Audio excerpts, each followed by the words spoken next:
mode si Inday. Ayan, magtrabaho muna tayo para sa ating magandang kinabukasan. Charot. Ayan, ito ang aking bestie na si Lily Rose.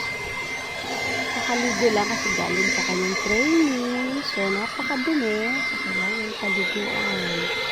Ayan, sige tayo natin sa blower.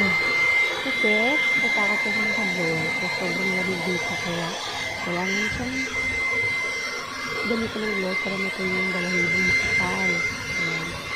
Happy naman siya. Go lang siya. Behave naman. Mabait. Siniliro. So, ayan. Fresh na fresh. Feeling moment.